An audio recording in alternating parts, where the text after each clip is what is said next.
So if you're come today, you probably know Rob's name, but Rob was previously a convener in a car factory in South Wales and put up a tremendous battle, time after time, to stop that factory being closed down. And we should say, unfortunately, it did close down, but it's very fortunate because we've got Rob as the National Shop Stewards Network Chair. Rob Williams.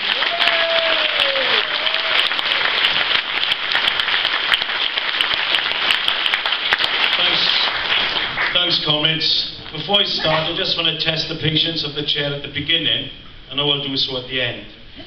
We had an international message of support from some rail workers from Belgium at the start of the march.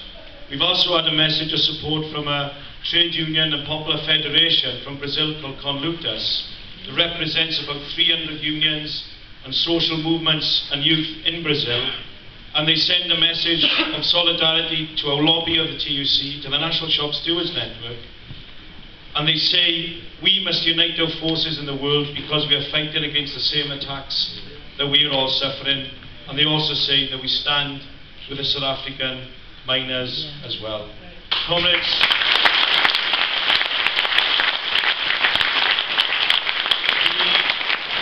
the NSSN is proud of organising this lobby, proud of continuing the tradition. I'm just going to say, by the way, Dave Smith has just turned up. So if he can get to the stage, perhaps he can be the last speaker and say a few words. If you want to come to the stage. But we're proud of continuing a tradition that has been throughout the history of the trade union movement. 28 years ago, the Broad Left Organising Committee, FLOC, organised a lobby of the TUC to try and get a one-day general strike in support of the miners. In 1931, miners from South Wales marched to the TUC Congress in Bristol. I must say, when they got there, the police attacked them. That didn't quite happen today, although they were harassing some youngsters. And the TUC leaders didn't even meet them when the police released them. So I'm not sure that's going to happen to us today. But we are proud, and we are proud of the debate that this lobby has ignited as well. And we want to make this clear. While we welcome the demonstration that the TUC has called on the 20th of October in London and Glasgow and Belfast, we will do whatever we can to build that demonstration, to get 1 million people on the streets. We are right to ask the question, what comes after that demonstration? What is necessary?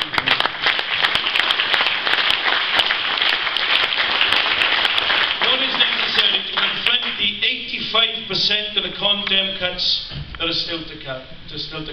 And we should remind people, it might be perhaps the best lobby we've had at the TUC, that's debatable. It's not the first one we've had.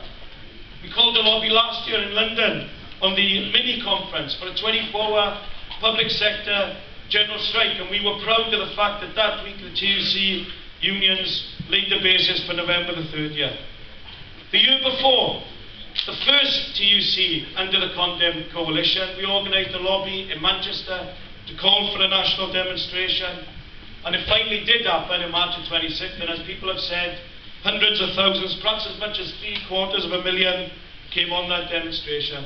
Well, on that demonstration, you might remember we issued this card, 14,000 of them. And the first sentence on the card says, "This is the fight of our lives." Well, who can doubt that now? This April, that radical militant left-wing paper, the Daily Mail, revealed that one food bank is opening every week in the UK. Who can doubt that those food banks are nothing more than modern-day soup kitchens?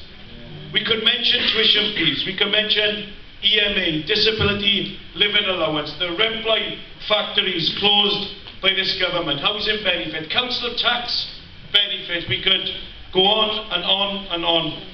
But by the way, we should make the point to this Congress that after the disaster that these fat cats have taken in society, no one should get up at this TUC and be embarrassed to say that they believe that socialism is the alternative to this system.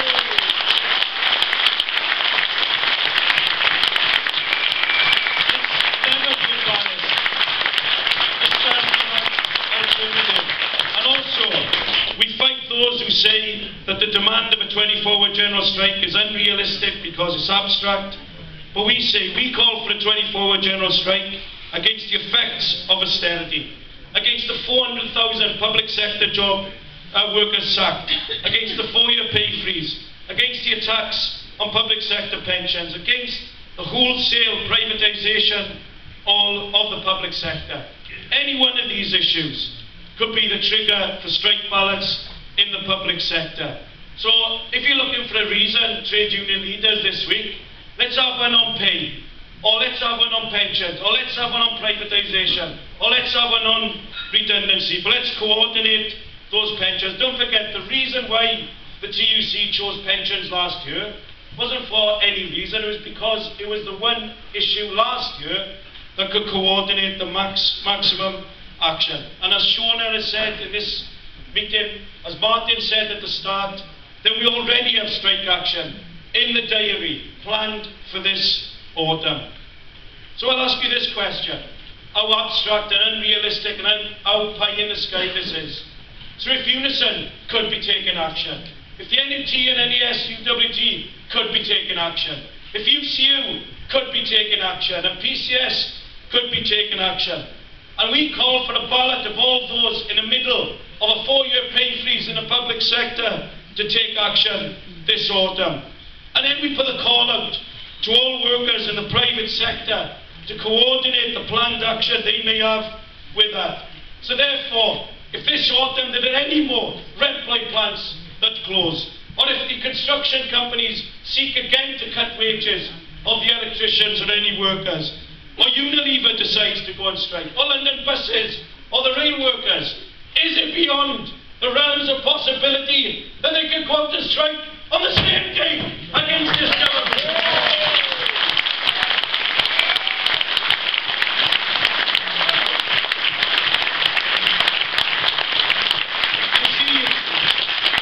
Some of you who read our e-bulletin every week will know it's getting longer and longer and longer and longer. It's not our fault. It's because more workers are taking action. We've got to report those strikes that are taking place. You see, something has changed. Something has changed, and we've got to fight for that idea at this TUC. The demonstration on March the 26th last year, the strike on June the 30th, the strike on November the 30th, the incredible day of May the 10th when prison officers walked out unofficially and illegally, the victory of the electricians, the victory of the London buses in their Olympic bonus, the defensive battles that may not have won total victory, but have won some concessions like MMP this year. Something has changed. The idea of workers struggling again, that workers can fight and workers can win, is now again a legitimate idea in the trade union movement. We shouldn't have to fight that over again, but we will fight that this week and in the arguments that we use. Comrades, I'll just come to a last couple of points. If people think the mood is not there, I celebrate, I salute the 80,000 that booed George Osborne, that booed Theresa May, that booed Jeremy Hunt, because those 80,000 speak for the majority in this country who have had a gutsful of this government and want someone to fight back. They will come behind the trade union movement at this time.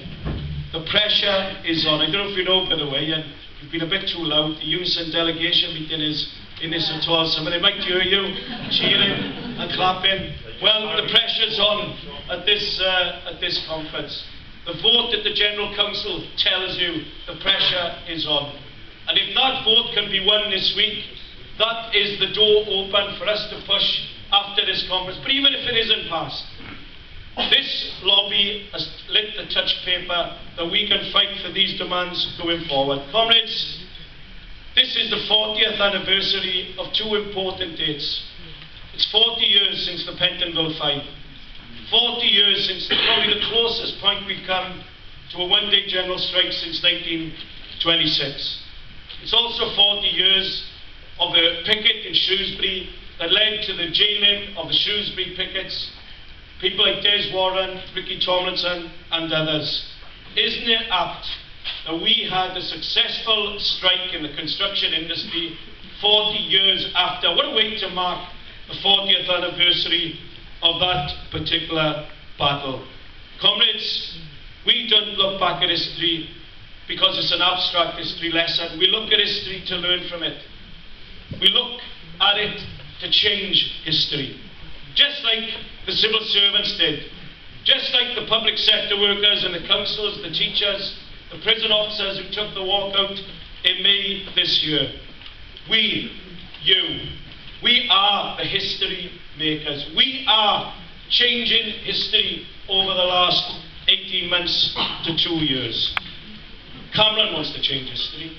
He wants to roll back history. He wants us to take us back to the Victorian times, before the NHS, of private education and the soup kitchens. Are we going to stand back and let that happen? Are we just going to accept that? Is our class going to accept that happening? So I'll make this plea. If you're a delegate to this TUC this week, you vote for the composite that was inspired by the PCS and Unite. But you vote for the general strike motion that has been put forward by the POA. You are not on your own. You are not on your own.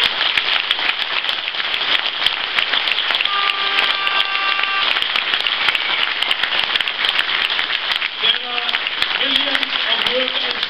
millions of workers around this country that are on your side and want you to vote for that motion.